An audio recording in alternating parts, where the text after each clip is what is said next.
Pregnancy, childbirth, and everything associated with it is, in my personal opinion, the most incredible process in all of human biology. But it's not all lollipops and rainbows, and as beautiful as the children may be, the process of creating them, let's just say it can come with some uncomfortable consequences. And in today's video, with the help of the cadavers here in the lab, we're going to discuss some of the changes that occur to the mother's body during pregnancy, such as morning sickness, fatigue, changes in taste, and we'll even talk about what happens to the internal organs as that growing uterus creates that wonderful fetus. It's going to be a special one. Let's do this.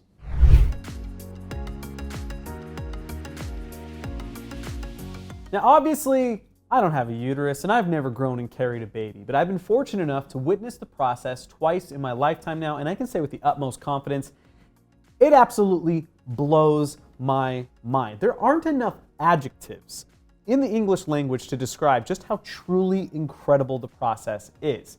So I want you to know that my goal with this video isn't to focus on the negative aspects of pregnancy. Instead, I just want to highlight some of the most commonly experienced symptoms that come with pregnancy. In a future video, we can discuss all the many beautiful things that also come along with pregnancy.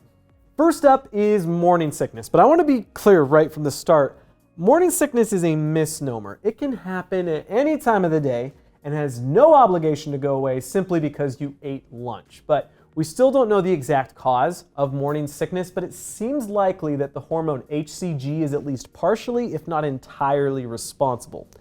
HCG stands for human chorionic gonadotropin, and it's secreted by the precursor to the embryo called a blastocyst, which is just a few steps away from egg fertilization. And then over time, it'll eventually start being secreted by the placenta itself, and essentially tells the body and the uterus, hey, we're pregnant, let's just keep things going how they are.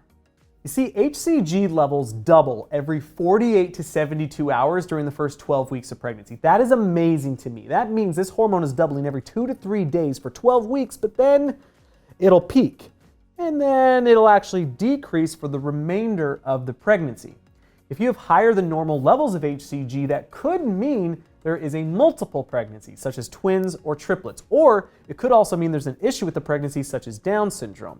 But for most individuals, morning sickness tends to disappear around weeks 12 to 16, which coincides with that decrease in HCG, so it seems reasonable to assume that it at least plays some role in the symptoms.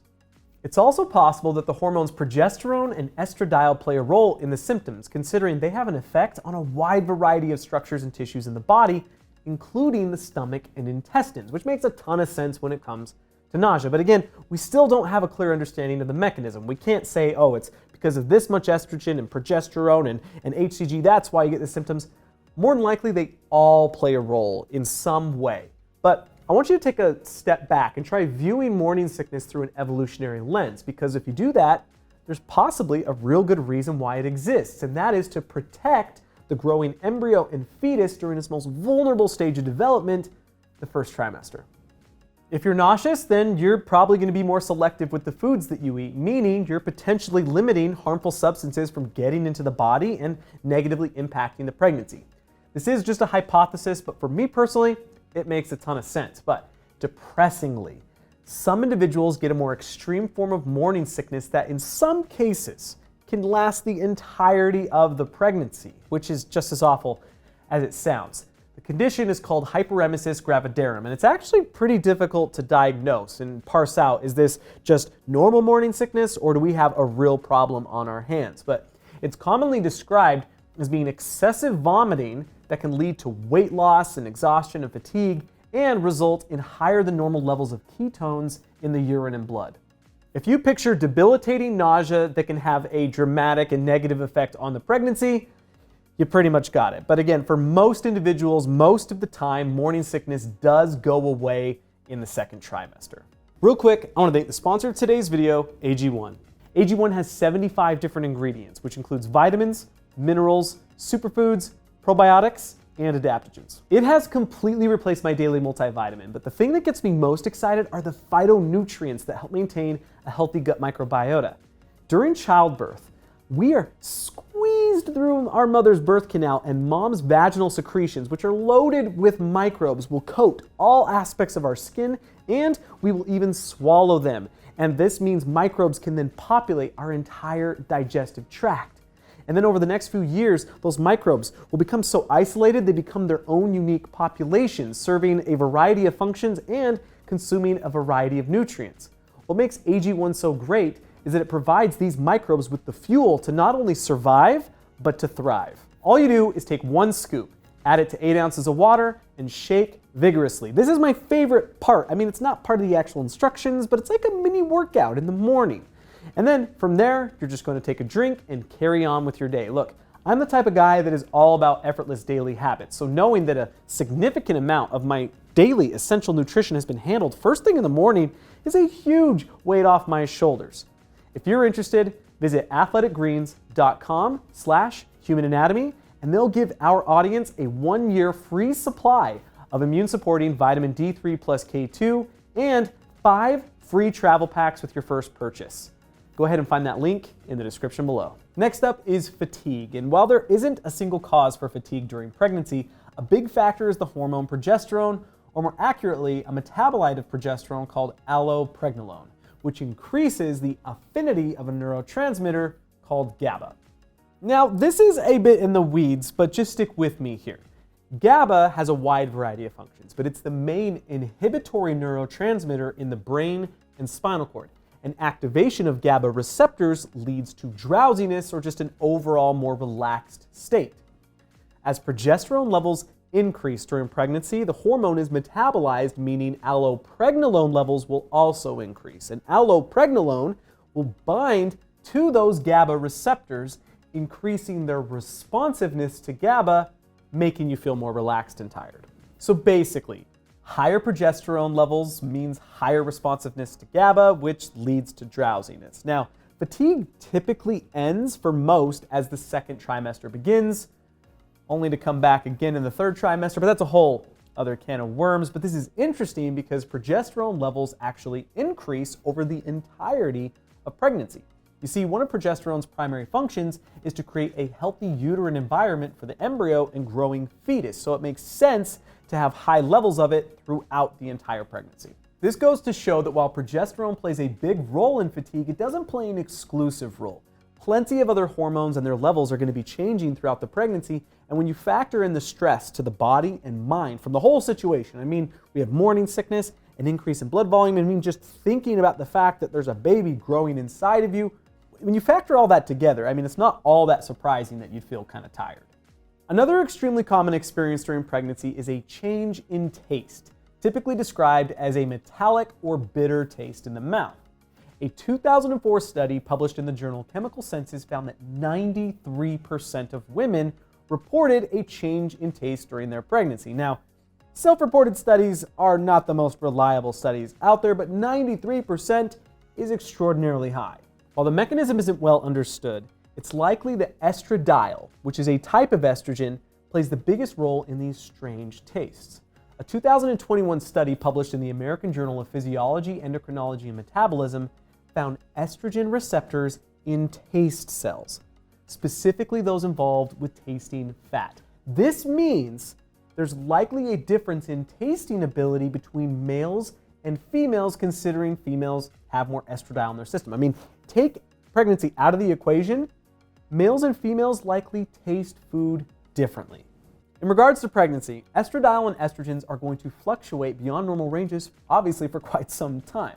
Most likely, this is what's responsible for those altered tastes. But I want you to think about this. Eating certain foods literally becomes more intense, which could explain why certain foods just must be avoided, right? You talk to pregnant women, some foods just under no circumstances will they even entertain the thought of eating that food, while other foods, even strange ones, can become more enticing. And lastly, the third trimester just looks uncomfortable, and for good reason too. There's only so much space in the human body, and now you have this gigantic uterus that's just pushing everything out of the way. Let me show you what I mean. You are looking at an anterior view of both the thoracic and abdominopelvic cavities. So there's a lot of tissues and structures and organs to look at here, so let's just kind of orient you real quickly. this yellow apron that's draping in front of the small intestine, this is called the greater omentum. And it's a fatty tissue, but it's also made of something called peritoneum. So you can see the intestines are going to be right behind it. But real quick, let's also look up here. You can see the diaphragm muscle, which is a skeletal muscle that is draped on top of the liver here. And then to the left, we have this pink organ, which is the stomach. And you're only able to see a portion of it, but we're getting to like the pylorus, and then it's going to be transitioning into the small intestine. And then, also underneath the liver is going to be the gallbladder. We can also see the 2 lungs and then the heart still in the pericardial sac. But if I go ahead and reflect that greater omentum back, you can see part of the transverse colon, which is kind of interesting. This might even be a redundant colon, because that normally doesn't take this unique pathway. And then right here, we have the small intestine, which I can then reflect back, and that allows us to see into the pelvic cavity, into the uterus. So let's go ahead and zoom in so we can talk about the uterus. So now that we've zoomed into the pelvic area, let's go ahead and orient you so you know what you're looking at. This right here is the sigmoid colon, and then that would transition into the rectum, which is going to be behind this structure here, which is the uterus. Now, the uterus can be divided into different sections. This top portion here is called the fundus, which we'll come back to in a moment. Then we have the body of the uterus, and then what you can't see, because for one, it's embedded inside a connective tissue, and two, the camera angle just doesn't really work all that well, is what's known as the cervix of the uterus. Now, cervix actually translates to neck. Think like cervical region of your vertebral column. So the cervix of the uterus is the neck of the uterus. Now, again, we'll come back to the fundus in a moment, but to the side of the uterus, we then will have what's called the uterine tube, or also known as the fallopian tube. And I'm going to go ahead and lift that out of the way, and we're going to try to make this thing visible here. This is an ovary, and there would be another one, obviously, on that other side as well. Now, fundus actually translates to end. So this is the end of the uterus. And the reason why it's important is because your OBGYN or your midwife can actually use the position of the fundus to help determine how far along in the pregnancy you are. So they'll do that by measuring the distance the fundus is away from the pubic bone, which you might be able to see a bit at the bottom of your screen, but how far along this is has a 1-in-1 correlation to how far along you are in your pregnancy. So what I mean by that is, let's say the fundus is 20 centimeters away from that pubic bone, you are 20 weeks along. And this starts to show up around 20 weeks, but 24 centimeters, you're 24 weeks, 32 centimeters, you're 32 weeks, so on and so forth. Now, here's the crazy part. The fundus, it's going to go all the way up to the xiphoid process, which is at the base of your sternum. If you do this at home, just be very careful because it's going to hurt a lot.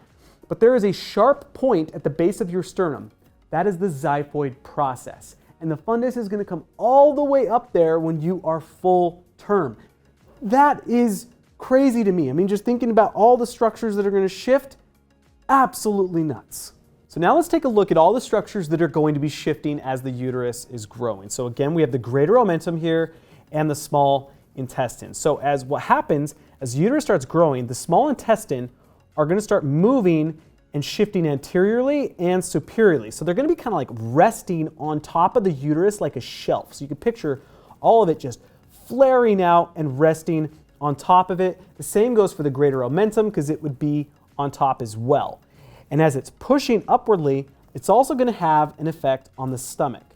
So what's going to happen is it's going to lift the stomach, and this is kind of hard to tell from what we're looking at. The stomach is going to start also transitioning into the horizontal plane. So the pylorus of the stomach is going to start pointing anteriorly, and it's going to become flat.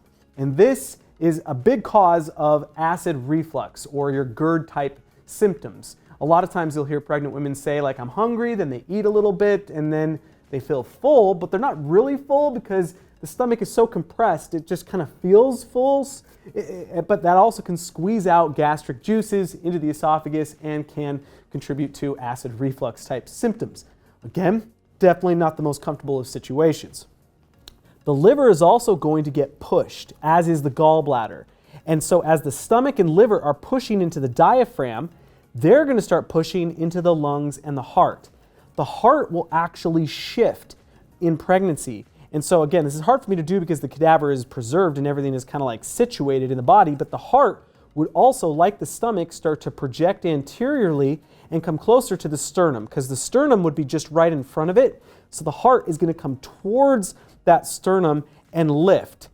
The lungs are also going to start shifting and getting compressed. And you might think that this could relate to like some kind of labored breathing, but interestingly, during the shift, the ribs, which again we've removed here, the ribs are also going to start flaring out, and it actually creates more space. So as the ribs come out, it creates space that the lungs, so even though the lungs are getting compressed, they still have more space to flow into, so you don't really see difficulty in breathing. But I mean, that is so much shifting that is all going to happen, because again, that fundus has to come all the way up towards the xiphoid process, which would be, because here's the sternum, the xiphoid process is going to be right here above the liver, so everything is going to be pulled up in the superior direction and flaring anteriorly. It is absolutely incredible and definitely uncomfortable. Now, there are plenty of other changes that occur in a mother's body during pregnancy, such as changes to liver metabolism, kidney function, peristalsis in the digestive system, and more. So be sure to let us know in the comments below what other aspects of pregnancy you'd like us to cover in future videos. But thanks again for watching, everybody. I hope you enjoyed it, and I'll see you in the next video.